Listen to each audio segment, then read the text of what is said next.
This is the 6 p.m. edition of NewsCenter 11 with Glenn Burns weather, Bob Kurtz Sports, and anchorman Stan Bohrman. Good evening, everybody. Here's what's happening tonight at 6 o'clock. The General Accounting Office has released its study of the controversial Coal Creek Power Project in central Minnesota. You may recall that the 436-mile power line has been bitterly fought by farmers. The GAO report deals with three basic areas: cost overrun, the siting of the line, and potential hazards to the health of the people around it. Janet Mason has more. The GAO report says the cost of the project more than doubled since 1973. The study attributes the $663 million cost overrun to government regulations, inflation, high interest rates, and management decisions such as a major design change. The study says only $1.6 million of the overrun is related to actual vandalism, and another $26 million resulting from construction delays and increased security following the vandalism. The GAO findings were released today by Congressman Richard Nolan. The GAO also concluded, and I quote from that report, that at least some of the delay, the resentment, and siting costs could probably have been avoided if the Rural Electrification Administration and the utility company officials had been more open with the public early in the siting process. The report also says it found no conclusive evidence that power lines pose a threat to humans. However, it left the door open by saying there is a definite need for more research. Janet Mason, NewsCenter 11. In the state capitol today, Governor Al Quie set the wheels in motion to transfer $5 million of state money to provide emergency heating aid to low-income Minnesotans. Although there is no real agreement for a special session to provide a permanent solution, today's action does in fact solve the immediate problem. Well, I believe one of the important parts of what we're talking about in the special session was to make state money available in advance of the federal money that would be reimbursed.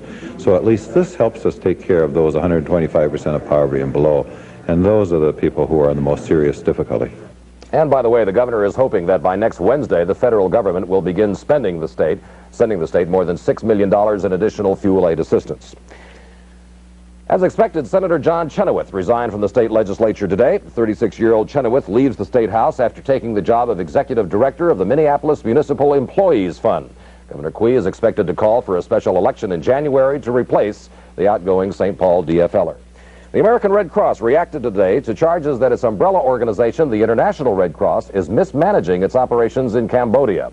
A team of about a dozen Minnesotans, mostly MDs, flew to Bangkok earlier this month. They charge that the Red Cross held them back from their assignments at the refugee camps. Jane Mitchell is in our studio right now with more on this story, and what's the upshot of the whole thing? Stan, this is a classic case of two different groups locked together in a situation and parting with two totally different explanations of what went on. On November 9th, a team of mostly medical doctors left Minnesota for Thailand. But when they got there, they were delayed. They spent 4 days sightseeing in Bangkok, reportedly because the ICRC, the International Committee of the Red Cross, prevented them from getting into the camps when more than 100,000 refugees awaited, some critically ill.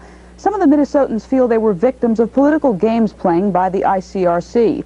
Some say the ICRC wants a monopoly on refugee care and resents others rushing in. But today, the American Red Cross and its number 2 man defended the international branch, saying Minnesotans didn't follow the proper procedures. A number of teams from this area have arrived there without any coordination or relationship from the ICRC, and obviously have had some difficulty in getting their own identity established and working out the relationships. Wick said the ICRC didn't have biographies of the medical personnel or any information as to their experience in treating malaria or malnutrition. But the team coordinator insists he sent a detailed telegram to the ICRC. In any case, the Minnesotans are now in charge of an intensive care camp several miles from the border. And incidentally, Stan, the Red Cross reports that 67-man medical teams will be in Thailand by December.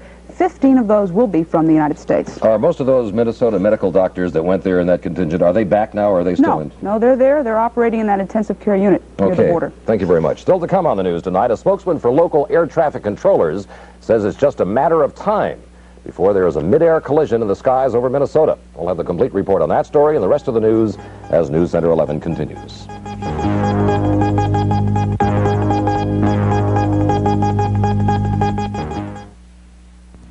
It's Big Track and hitched on backs, the Big Track transport sold separately. 10. Big Track, the computer-activated tracker from MB Electronics. You program in up to 16 commands. Go. Moving out. Big Track's off on a mission, taking your computer commands. That's some piece of ordnance. You programmed it to advance, turn and fire 5 laser blasts. Watch. Now watch it remember your commands and work its way out of a tricky spot. That's some maneuvering. Big Track rolls to complete its mission. Drops off the supplies, revs up and heads for home base. Then Big Track tells you it's completed the mission and is ready to go again. Great job. Big Track from MB Electronics. Big Track transport sold separately.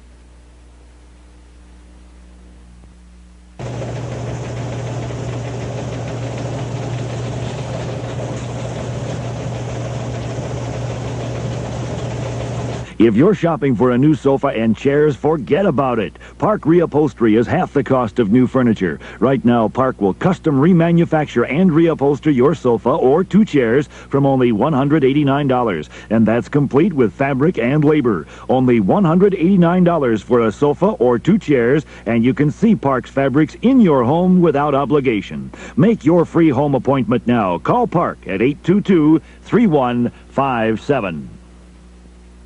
Now, True Value hardware stores are offering values that are especially welcome during the holiday season.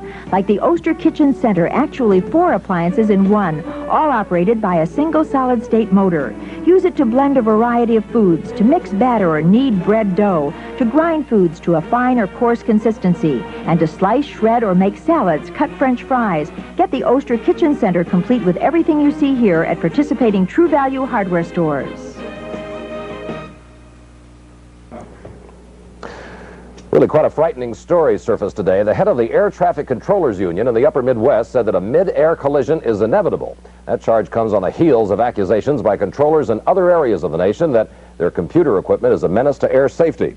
Our Jim Gately, who, by the way, is a licensed pilot himself, visited the region's Air Route Traffic Control Center. And what does the FAA have to say to these pretty heavy charges? Well, as you might expect, Stan, the FAA categorically denies the charge. In fact, the officials claim their computers are working better than ever.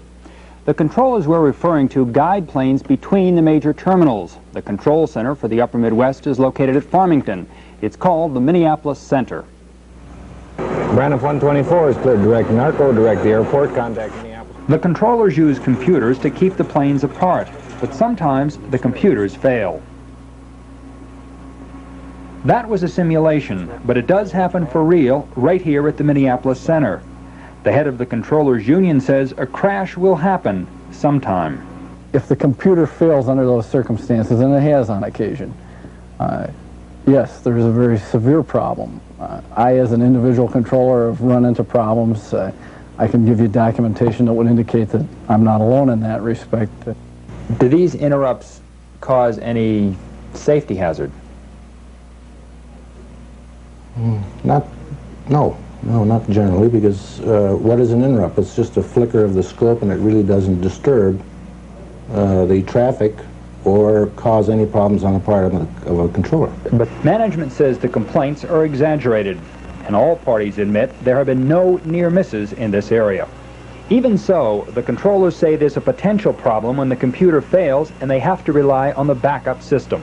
Is there an air safety problem at that time? No, I wouldn't say so. If the procedures were followed, see. You know, if he would follow the procedures correctly, there would be no safety problem. However, we're in the business of guaranteeing that airplanes don't hit.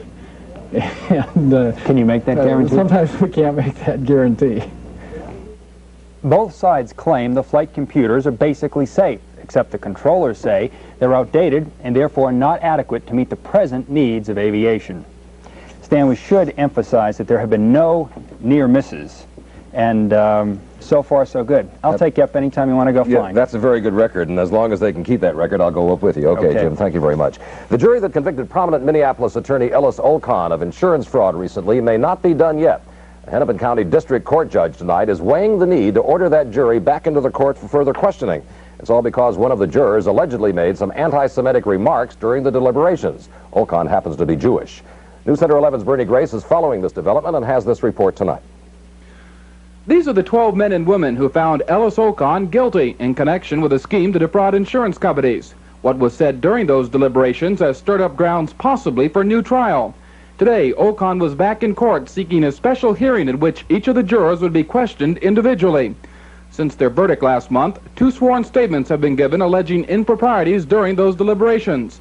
According to one sworn statement by one of the jurors' parents, the juror said, in her estimation, quote, the jury imposed a higher standard of care on defendant Ocon than upon the normal defendant. And the juror was quoted as saying there was anti-Semitism experienced during the time of the jury deliberations, the juror basing that on remarks by fellow jurors.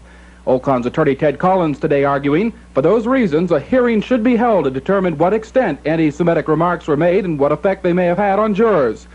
The defendant's wife, Nancy Ocon, who is also County Commission chairwoman, was present for today's hearing, as she has been through most of her husband's legal troubles. Judge Douglas Amdahl is reviewing the matter and says within a few days he'll have a decision on whether or not to call all the Ocon jurors back to court and question them individually about the jury deliberations. Ocon, who faces up to 10 years in prison, was to have been sentenced next week. But because of this latest development, it'll be at least another month before sentencing. That is, if a whole new trial isn't ordered. Bernie Grace, NewsCenter 11. In other news tonight, the FBI is investigating the state's 72nd bank robbery of the year. A woman walked in and held up the Home Savings and Loan Office in Forest Lake about 3:30 this afternoon. She's described as being Caucasian, in her mid-30s, wearing a long white coat and a stocking cap and carrying a large yellow handbag at the time. Witnesses say that she left the scene in a late model red Cadillac with white stripes on it. Anybody with information about this robbery should call the FBI at 339-7861. A nephew of Virginia Piper testified today that 11 years ago he discussed kidnapping his aunt with an ex-convict. That testimony came as the defense moved into the final stages of its case for defendants Donald Larson and Kenneth Callahan. Those two are being retried for the 1972 kidnapping. Joe Casella has more on today's testimony. Thomas Aldrich told the court the subject came up in a conversation with ex-convict and fence Dwayne Pedersen at a bar 4 years before the kidnapping occurred. Aldrich said they were drinking at the time of the conversation, and he didn't recall if he suggested that he and Pedersen kidnap Mrs. Piper. He added, I made the statement out of hostility. There was no clarification. In other testimony, defendant Callahan's wife, Erna, verified her husband's whereabouts on the date of the kidnapping. Although they were separated at the time, she said, Ken came home every night for dinner, and he was home the night Mrs. Piper was kidnapped. Callahan's daughter, Kathy Willey, offered similar testimony. This trial has been a long one. It began October 15th. The defense is expected to call its final witness tomorrow. Closing arguments will follow, and it should go to the jury by Thursday or Friday. Joe Casella, NewsCenter 11. And those striking public school teachers in Albany and 4 surrounding communities are scheduled to vote on a new contract tonight. Teachers were presented a new contract proposal yesterday, and today they spent the day studying the new pact. The walkout began 2 weeks ago with wage increases as the main issue at point. Although 1,700 students have been affected by the walkout, and we do not know whether that's going to be ratified tonight or not. Just a moment, we're going to check in with Glenn Burns and find out what the weather is going to be. We understand that there's about 4 inches of snow in our future. We'll find out the complete details as NewsCenter 11 continues for the prelude to a snowfall. When it feels like the sun hasn't been around for years, I need it bad. And the same routine with the same machine has got you bored to tears. I need it bad. You need the sunshine and palm trees of Florida. I need it bad. Florida. When you need it bad, we got it good. When you need it bad, come to Florida, 'cause we got it good here. Like to play this Kimball organ? Who, me? Go ahead. All it takes is 5 minutes, 2 fingers, and 1 Kimball organ. There's nothing to it with Kimball's exclusive entertainer feature. This is fun. Hey, it's fantastic. Yes, it's a Kimball. You'll find the best organ buys this Christmas at Schmidt's, like Kimball's exciting Superstar, complete with music, on sale for just $9.95.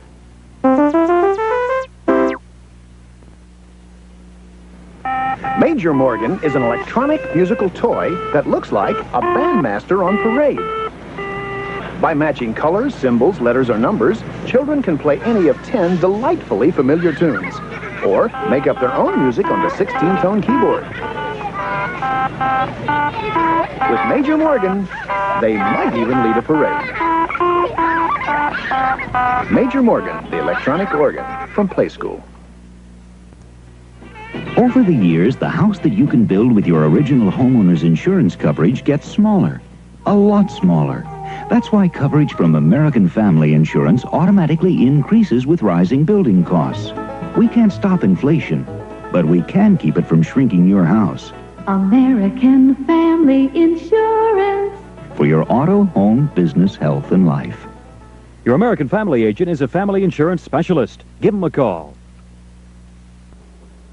Now, if you were watching News Center 11 over the weekend, and I trust you were, you saw Glenn Burns and also Bob Kurtz, who will be here a little later, doing little yeoman work on the weekends. Right. And you said last night, my friend, that there would be up to 4 inches of snow falling.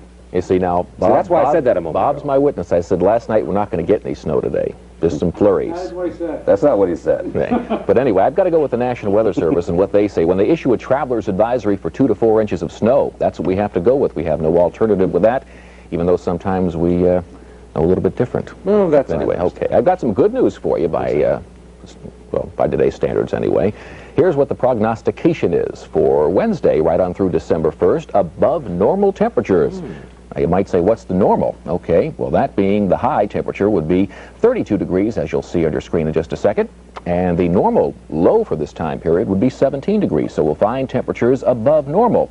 Now, as far as the precipitation goes, well, we're right on the borderline between no precipitation and near normal precipitation right on through that period, so we'll just have to wait and see what happens. I tend to disagree a little bit with that above normal temperature outlook because I'm forecasting temperatures to be very, very cold the latter part of this week. Well, I don't think we're going to make it out of the upper 20s on Thursday and Friday. Our high today in the Twin Cities was certainly above normal, 37 degrees. The normal would be 33. Our low last night was 29, and just about 18 degrees would be considered normal, and 1/100th of an inch of precipitation this morning. Right now, it's 29 degrees, but the wind chill anywhere from 9 to 13 degrees. The dew point 23, humidity 78%. The barometer is rising. Winds are northwesterly at 16, gusting to 22 miles an hour. Satellite picture pretty well indicates what is happening. You can see mostly cloudy skies over Minnesota and much of the Great Lakes region. That's due to a big winter storm sitting right on the top of Lake Superior. We're in its counterclockwise flow, getting some cold temperatures and a good chance of getting light flurries right on through Wednesday of this week. Watch some of those light flurries on Storm Surge radar as we recorded them through the day today. It all began about 11 o'clock this morning. The snow kind of dwindled out and then sort of redeveloped over in west central Wisconsin, continuing on to the northeast. And our present radar picture as of this moment shows, well, just a couple of light flurries to the west of Eau Claire, but basically a clear screen. Here's how cold it was this morning from coast to coast.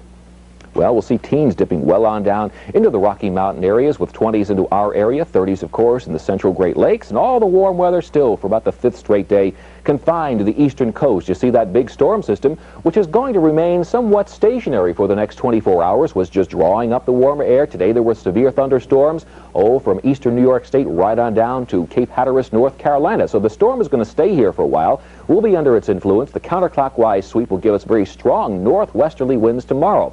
Out to our far west, heavy snow warning out for Colorado and southern Wyoming. They're expecting 6 to 12 inches of additional snow. Our forecast for tonight calls for some cloudy skies and light snow flurries. Look for low 19 to 25 degrees. For tomorrow, well, cloudy with light flurries and gusty winds will cause wind chills to drop below zero. Highs of 28 to 32 and lows 10 to 15. Your extended forecast. Some cloudy skies and flurries on Wednesday and Thursday and Friday. It'll clear up a bit and turn very cold. Winds tomorrow northwest 20 to 30 miles an hour. And the 20 to 30 mile an hour with that those low temperatures, the wind chill factor will be below zero. Going to be cold outside. Yes. Okay, thank you very much, Glenn. In tonight's Crime Stoppers report, police are investigating a beating death which occurred in South Minneapolis. Although police have the weapon, they have no clue as to who the assailant might be. News Center 11's Kurt Johnson has more. On October 8, 1978, the body of Jennifer Smith was found in her basement apartment at 3121 Pleasant Avenue South in Minneapolis. Her mother would discover her body after not hearing from her for several days. Crime Stopper Officer Dick Levins details the incident. Well, investigation revealed that a struggle had taken place and that Jennifer had been stabbed over 31 times with a knife taken from the apartment. The early time of the hour, 1 a.m. in the morning, would there probably have been a lot of people available to witness this homicide? Well, we're hoping that someone saw Jennifer with her escort either over at the bar parking lot on Lindale and Lake, walking possibly over to this location, or alighting from a car here at 3121 Pleasant Avenue. If you have any information about this or any other crime in the metropolitan area, call Crime Stoppers at 379-7050. You can remain anonymous, and you may be eligible for a reward. This is Kurt Johnson for NewsCenter 11. Well, even though the Minnesota Twins didn't win any pennants or anything, they got their piece of the pie today. At least one of the players did. Bob Kurtz will be back in just a moment to explain all that and the rest of the sports as NewsCenter 11 forges ahead for a Monday night.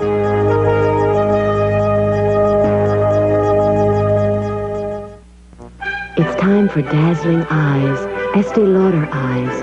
It's her holiday offer, the Everything Box for Eyes. A rich case filled with 14 shadows, sticks, creams, and more. And the mirrored case is reusable. This $75 value is just $15 with any Estee Lauder fragrance gift you buy. Have a wonderful Estee Lauder Christmas. Estee Lauder special holiday offers available at Young Quinlan, downtown Minneapolis. Greetings from Bodine's Keyboard Centers.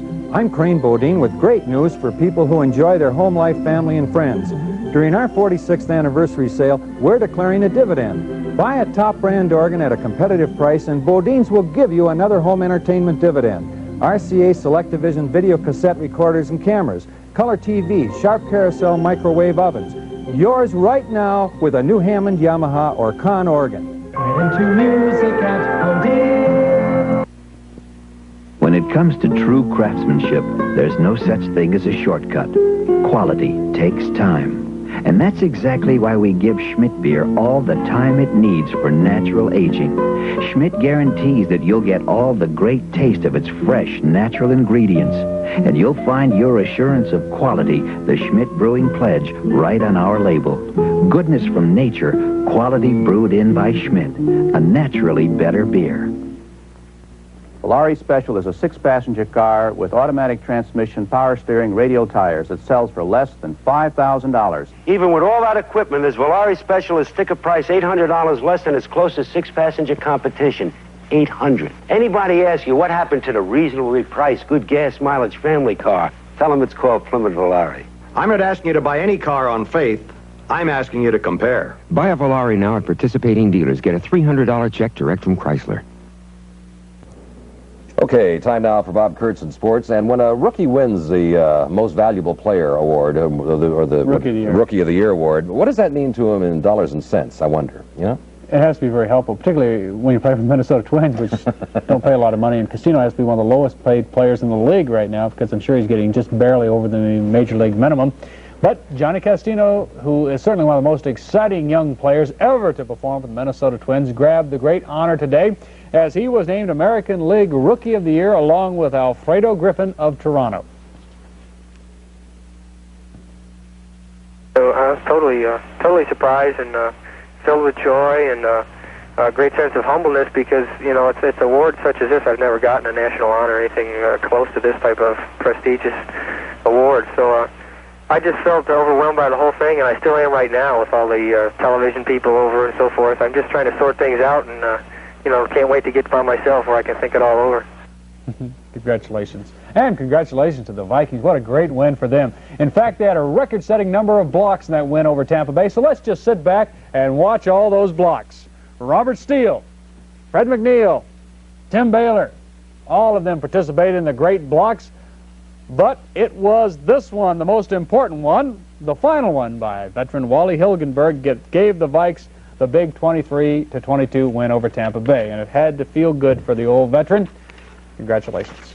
Okay, for our high school football play of the week, now you've got to watch this, and we're going to go to the Catholic High School Championship game. Soldier Field, Chicago. Here it is. That's the setup.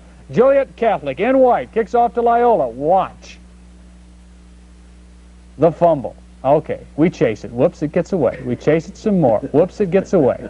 Okay, the team in white gets it. They start back up the other way. Whoops, it gets away. The team in black chases it and goes back the other way. Sure enough, it is a touchdown, but Joliet Catholic went on to win that despite the weird play 20-9. Okay, high school basketball. An exciting version of the game is back, and Barry Seward found a team in the Lake Conference that figures to do very well this year. St. Louis Park placed second in the state tournament 2 years ago. Last year they came in fourth, and there are very few who don't agree that St. Louis Park will be in the tourney again this season. The main reason behind the success is a fine coaching staff headed by Augie Schmidt. Another reason is the starting five that plays good team basketball, headed by 6 foot 10.5-inch Jim Peterson. This team has been together ever since 9th grade. We played as traveling league teams, and we know each other real well. We've been best friends for 4 or 5 years now, and so that's why the team is so cohesive. And they'll have to stick together, not only to put points on the board, but to prohibit their opponents from doing the same. I think we're ahead of last year at this time on defense. We don't have any significant weakness. Usually have to cover one player up, and we've found that we don't have to do that this year so far. With photographer Rich Nestle at Park High, this is Barry Seward, NewsCenter 11 Sports.